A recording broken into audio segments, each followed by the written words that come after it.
నెల్లూరు మూలాపేటలో ఉన్న అతి పురాతన శివాలయం. నెల్లూరు నేలమట్టం కాకుండా కాపాడుతున్నటువంటి శివాలయం ఇదే. ఎప్పుడైతే ఈ ఆలయంలో పూజలు ఆగిపోతాయి, అప్పుడు నెల్లూరు సముద్రంలో మునిగి నేలమట్టం అవుతుందని చెప్తారు. అంతేకాదు, తిక్కన సోమయాజి గారు ఇక్కడి దేవతలకు పూజలు చేసిన తర్వాతనే మహాభారతాన్ని తెలుగులోకి అనువదించడం ప్రారంభించారు.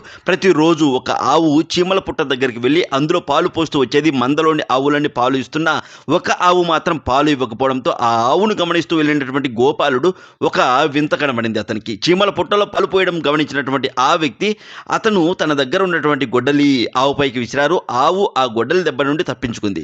కానీ ఆ గొడ్డలి వెళ్ళి చీమల పుట్టకు తగలడంతో అందులో ఉన్న శివలింగం నుండి రక్తం రావడం ప్రారంభమైంది. వెంటనే భయంతో గోపాలుడు తన యజమాని వద్దకు పరిగెత్తుకుంటూ వెళ్ళి ఈ విషయాన్ని తెలియజేశారు. అదే రాత్రి ముక్కంటి అనే యజమానికి కల వచ్చింది. అక్కడ ప్రకృతి శక్తులు ఈ శివలింగానికి ఆలయం నిర్మించమని ఆదేశించాయి. ఆదేశం ప్రకారం ముక్కంటి ఈ ఆలయాన్ని నిర్మించారు. అందువలన ఈ ప్రదేశం మూలస్థానేశ్వర ఆలయం అని పిలువబడుతుంది. ఓం నమః శివాయ.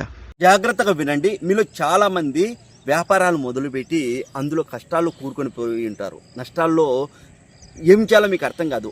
అలాంటి వాళ్ళు వెంటనే మీరు చేయించుకోవాల్సినటువంటి హోమం శ్రీ ప్రత్యంగిరామాత హోమం అండి. అలాగే ఆర్థికంగా ఇబ్బందులు ఉన్నవాళ్ళు కానీ, అలాగే మానసికంగా ఇబ్బందులు ఉన్నవాళ్ళు, ఇంట్లో సంసార అభివృద్ధి, సంతానాభివృద్ధి లేని వాళ్ళు కూడా వెంటనే శ్రీ ప్రత్యంగిరామాత హోమం జరిపించుకోండి. అన్ని అమ్మవారే చక్కబెడతారండి. అమ్మవారు చూసుకుంటారు. చాలా శక్తివంతమైనటువంటి అమ్మవారండి.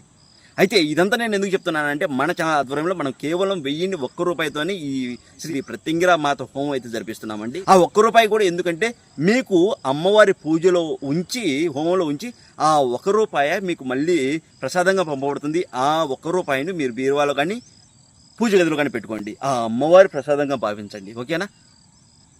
అలాగే మే 20వ తేదీన అష్టమి మంగళవారం రోజున ఈ హోమం జరపబడుతుంది. అది కూడా భైరవకోన క్షేత్ర ఆవరణంలో.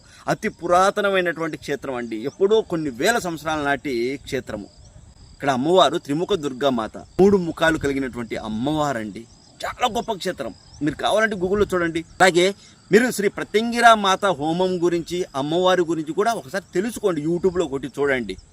మీకు బాగా నమ్మకం కలిగి, మీకు నమ్మకం ఉంటేనే మీ పేర్లు గోత్రనామాలు నమోదు చేసుకోండి. కేవలం తక్కువ మందితో అయితే ఈ హోమం జరపబడుతుంది. ఆ తక్కువ మందిలో మీరు ఉండేలా చూసుకోండి. మీరు కష్టాల్లో ఉంటే మాత్రం అస్సలు మిస్ అవ్వకండి. ఒక్కసారి ఒక్క అడుగు ముందుకేసి ఈ హోమాన్ని విజయవంతం చేద్దాం అందరం కలిసి. ఇందులో ఎలాంటి మోసం లేదండి. ఇప్పుడే అమ్మవారికి దీపం పెట్టి వస్తున్నాను. మోసం చేయాల్సిన అవసరం కూడా లేదు. నేను ఒక సంకల్పం అనుకున్నాను. ఆ సంకల్పంలో మీ వంతు కూడా అందరూ కలిస్తే హోమం అద్భుతంగా జరుగుతుంది అన్నది నా అభిప్రాయం. అలాగే మీ కోరికలు కూడా తీరాలని, మీకు ఎలాంటి కష్టాలు లేకుండా ఆ అమ్మవారు చూడాలని నేను మనస్ఫూర్తిగా కోరుకుంటున్నాను. ఓం నమః శివాయ.